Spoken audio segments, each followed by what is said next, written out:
Welcome to session 3 of the Living in Love and Faith course. We are in Brighton, a city known for its diversity. Today we're learning about how the Christian understanding of our faith relates to questions of relationships.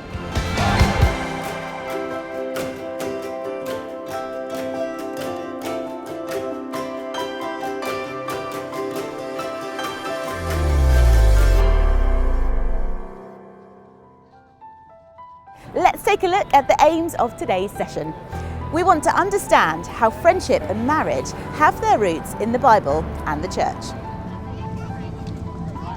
We're going to explore different views on friendship, civil partnerships and marriage in the church and society today. We aim to relate respectfully and compassionately to people with different views about relationships and marriage. In this session, we'll start by thinking about the pastoral principle of acknowledging prejudice. We'll then watch the story film of Laura and Stephen. Our first Learning Together session is about friendship. The Bible study will be from Matthew 19. After meeting Julie and Alice, our second Learning Together session will be about marriage. And, as usual, we'll close with some time for reflection and prayer. Pause the video and take a moment to be still together in God's presence. You may want to use this reading as a way into the session.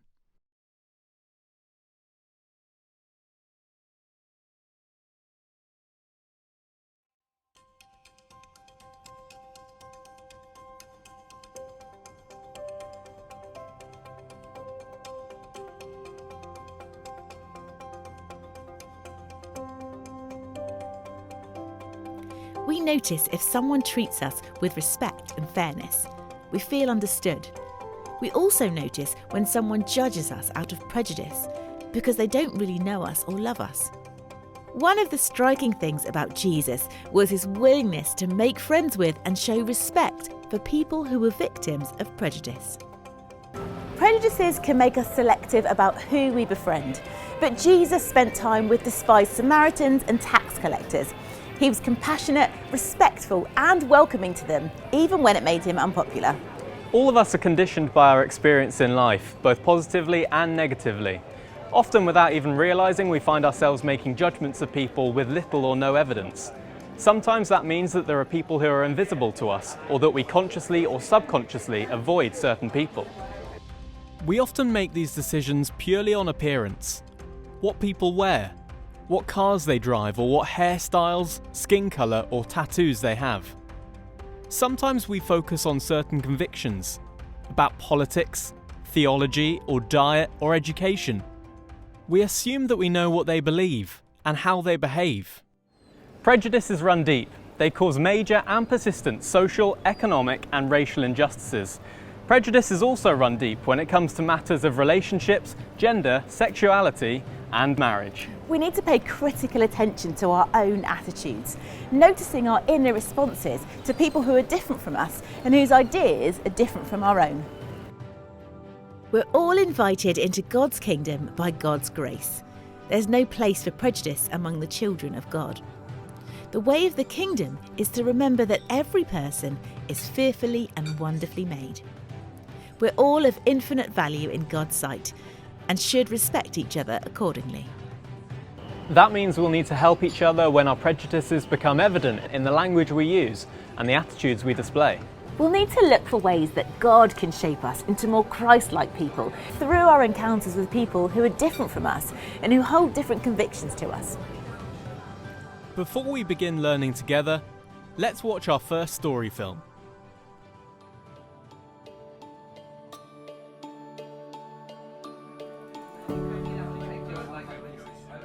I'm an avid camper. After I met Laura, I encouraged her to come with me. She hates it with a passion. Yeah, we'll go do camping and then cry afterwards. We live in Hull. We have 2 girls, Sophie and Willow. They're very loud, bouncy girls. I am 6. I am 4. I work in a cinema. And I am a carer for my mum and stay-at-home mum as well. We met on a night out. I was with my friends walking down the street, started talking to Laura, and I think I chatted you up. Before we got married, we were together 4 years. it was a semi-rush wedding. Laura was pregnant, and my mum was basically telling me to propose and get on with it. Luckily it snowed that day, and to be fair, it was perfect. I think we wanted to be married before having a baby because my background was very unstable. So actually marriage was about stability and actually sharing the same name. When you brought up in my family where all three of us had different names, it was something very important to me. 2 years ago, I ended up being a wheelchair user. I was at work, my legs stopped working. There is no 100% known what it is yet, but it's been diagnosed as a functional tremor for the time being. I lost my job. I was a full-time chef before. It was really 12 to 13 months where I wasn't doing anything. We have a food bank. At one point we were struggling. Not worrying about food was a massive help. I was always the strong one, the one that kept the family together. Laura was always the one that... temperamental slightly. And it broke me because I'm not the strong one anymore. I think it has put a strain on the marriage. I'm praying every day that it'll get better, and it becomes to a point where, okay, this might actually be God's plan for us. I get annoyed with the wheelchair, and it's asking for patience to not be annoyed at the wheelchair or the stair lift or the fact I have no bath. And you don't realise when you can't have a bath and have 5 minutes to get away from everything, how much it affects you. I started a new job 4 months ago. If I don't work, I curl up in a ball and I give up in the world, and if I do, at least it's given me something to do more than anything else. The church community have been a massive actually help. I have people there that I can talk to. Marriage to me is about family. It's the bond that keeps us all rolling by every day. It's about not letting negative influences get to us. We do actually have 2 healthy children, and they're loud and drive us crazy, but despite everything, they're actually doing really well. I'm trying to keep as much of the impact of it away from them. I'm putting my life to my kids. I'm going to give them everything they need. They're making everything worthwhile. We're Laura and Stephen, and we're living in love and faith.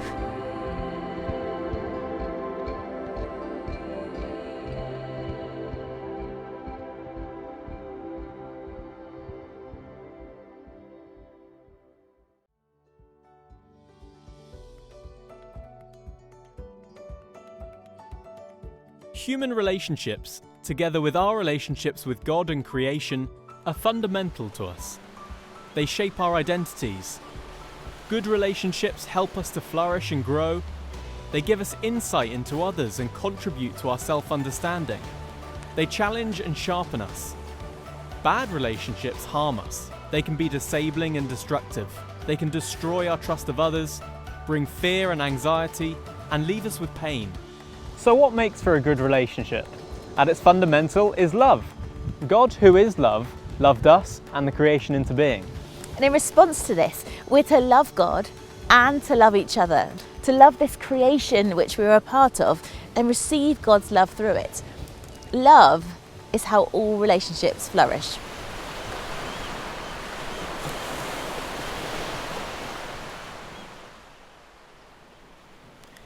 Love is expressed differently in different relationships. Ancient Greek had various words for love. The New Testament highlights agape, the generous and self-giving love seen in Jesus. It is expressed in commitment and faithfulness, and in seeking the best for others, in not putting self-interest first. The more we experience this love in all our relationships, the more we will grow in maturity ourselves. One key relationship is friendship. And all good friendship depends on creating a safe place where people can open their hearts to each other. The Bible shows us many intimate friendships, whether between people of similar age and background, like David and Jonathan, or different ages and ethnicity, like Israelite Naomi and her Moabite daughter-in-law, Ruth. Such friendships are powerful and significant. They bring mutual commitment and enrichment. Where you go, I will go, and where you stay, I will stay. Your people will be my people, and your God, my God. Where you die, I will die. There I will be buried. Friendship is close to God's heart. In the Old Testament, Abraham is called God's friend. Jesus taught about friendship in parables. He gathered around himself friends who were very different from one another. He became a friend of tax collectors and sinners. He showed the deepest form of love for his friends, even though they and we constantly let him down.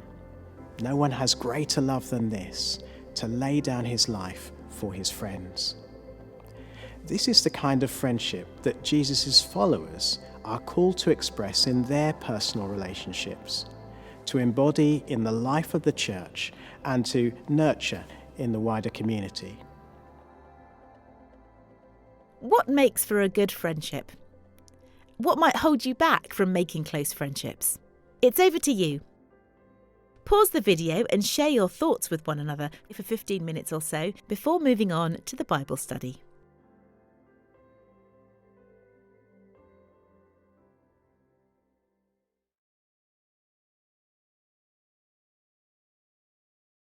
We've seen the importance of friendship in the Bible. Let's turn to the most extensive account of Jesus' teaching on marriage. A reading from Matthew chapter 19. When Jesus had finished saying these things, he left Galilee and went to the region of Judea beyond the Jordan. Large crowds followed him, and he cured them there. And some Pharisees came to him, and to test him, they asked, "Is it lawful for a man to divorce his wife for any cause?" He answered, "Have you not read that the one who made them at the beginning made them male and female? And he said, for this reason, a man shall leave his father and mother and be joined to his wife, and the two shall become one flesh. So they are no longer two, but one flesh. Therefore, what God has joined together, let no one separate." They said to him, "Why then did Moses command us to give a certificate of dismissal and to divorce her?" And he said to them, "It was because you were so hard-hearted that Moses allowed you to divorce your wives. But at the beginning it was not so. And I say to you, whoever divorces his wife except for unchastity and marries another commits adultery." His disciples said to him, "If such is the case of a man with his wife, it's better not to marry." But he said to them, "Not everyone can accept this teaching, but only those to whom it is given. For there are eunuchs who have been so from birth, and there are eunuchs who have been made eunuchs by others, and there are eunuchs who have made themselves eunuchs for the sake of the kingdom of heaven. Let anyone accept this who can."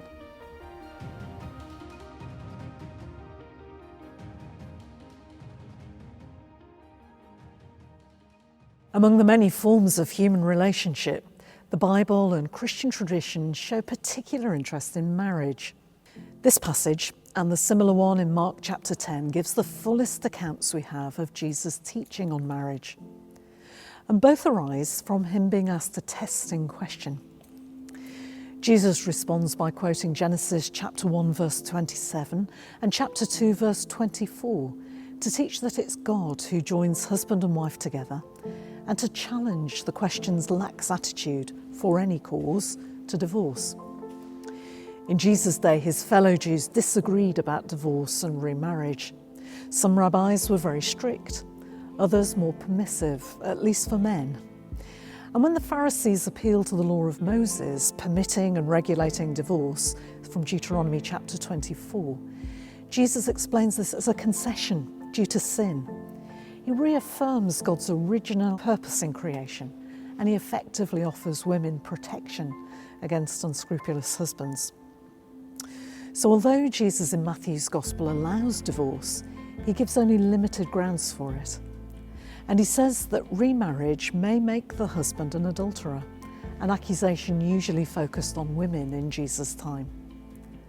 And the strictness of this teaching shocks his disciples.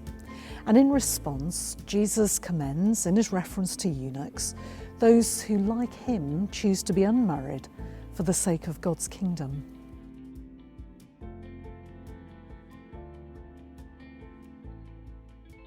What strikes you about this passage in Matthew's Gospel? How does Jesus' teaching about marriage, divorce and eunuchs help us with our discussions about relationships and friendship? Over to you. Pause the video and reflect together for 15 minutes or so.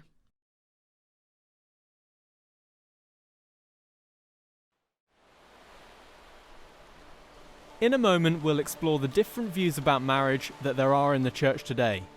But first, let's watch another story film.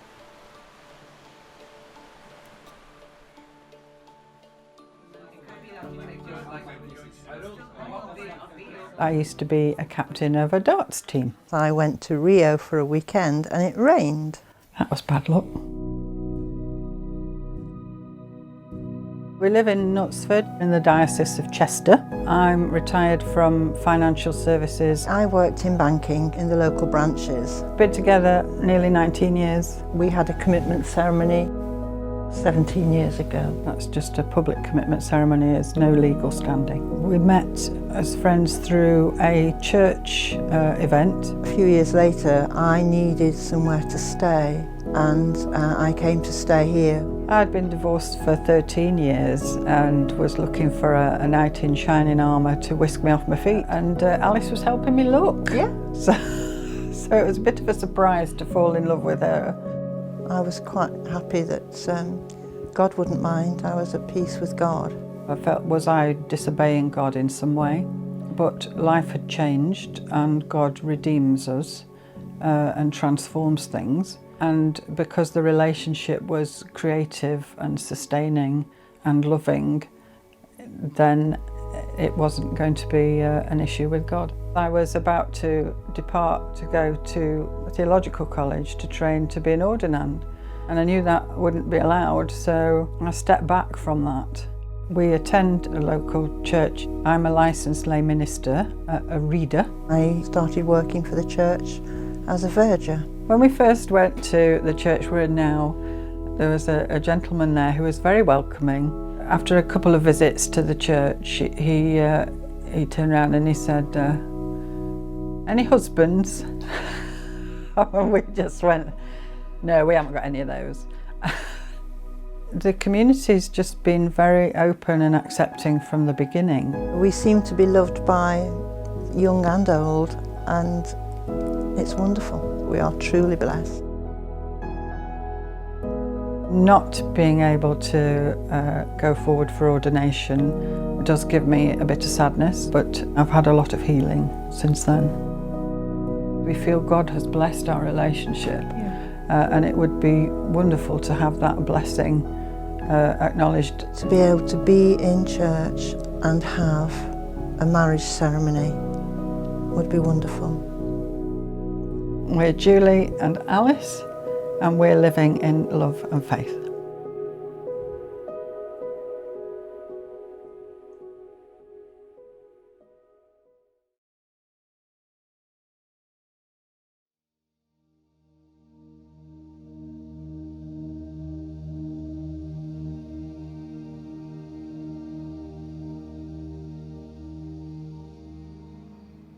God is love, and those who live in love live in God, and God lives in them. These words, highlighting love's centrality in all relationships, are used at the beginning of the marriage service. Marriage is a distinctive pattern of loving relationship. Marriage features throughout the Bible. Old Testament marriages were patriarchal, and some were polygamous. They were often based not on romantic love, but on social or political or economic factors. There would often have been no vows, no blessing, and at times, no consent. Marriage is, however, often used as a picture of God's covenant with Israel. In the New Testament, Paul relates to the union between husband and wife to that between Christ and the church. The book of Revelation describes a vision in which Christ and God's people come together as bridegroom and bride. It is a vision of the gathering of all God's people into perfect union with one another and with God. Many biblical stories portray marriages that were far from ideal, but this did not prevent God's grace being at work. God is present even in our imperfect marriages, in the ordinary, physical, and sometimes messy conditions of our lives. Marriage is not just a human institution, it is a sign and means of God's love for the world. The Church of England's canons describe it as a union permanent and lifelong, for better for worse, till death them do part, of one man with one woman, to the exclusion of all others on either side. Although the Church's understanding of marriage has varied over the centuries, Augustine, who lived in the 5th century, has been particularly influential. He highlighted 3 aspects of its goodness: faithfulness, children, and sacrament. They have appeared in various forms in the Church's marriage service, and they still feature today. Faithfulness is the mutual sharing of life in love. It is expressed in the vows to love and to cherish and to forsake all others until death, whatever life brings. The bodies of men and women have characteristics that, when brought together in sexual union, have the potential to conceive children. God provides marriage so that children can receive the secure love, protection, and nurture they need from parents and the families that grow around them. Children are not born to all marriages, and this is often the cause of great sadness. All marriages, though, are called to be fruitful in bringing life to others. The Church also teaches that God's gifts of sexual desire and expression find their proper place and freest space in marriage. The idea of sacrament comes from Ephesians 5:32, where marriage is described as a great mystery, mirroring the love of Christ for the Church. Like a sacrament, marriage is a visible sign of an invisible truth. In Britain, fewer people are marrying, and those who do tend to marry later. Cohabitation before or instead of marriage is commonplace. Marriage is still seen, however, to hold out a promise of security, intimacy and mutual care, legally protected and culturally valued. Same-sex couples have been able to enter civil partnerships since 2005 and legally to marry since 2014.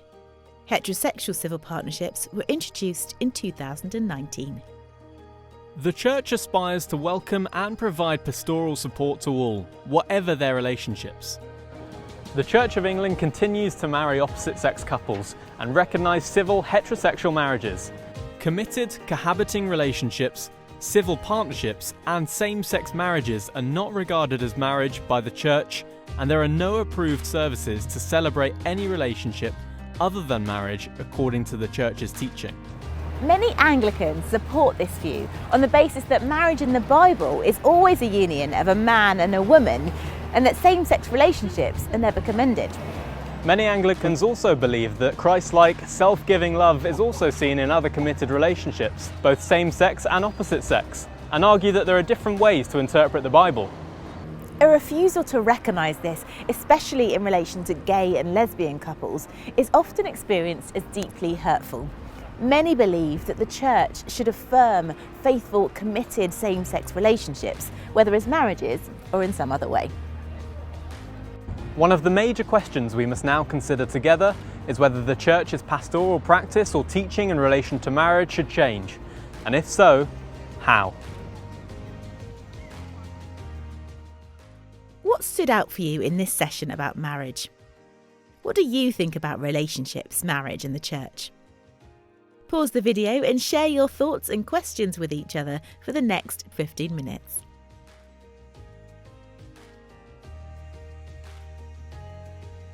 We're coming to the end of this session on relationships. Take some time now to pray for each other and for the church, perhaps using this reading from Philippians chapter 1.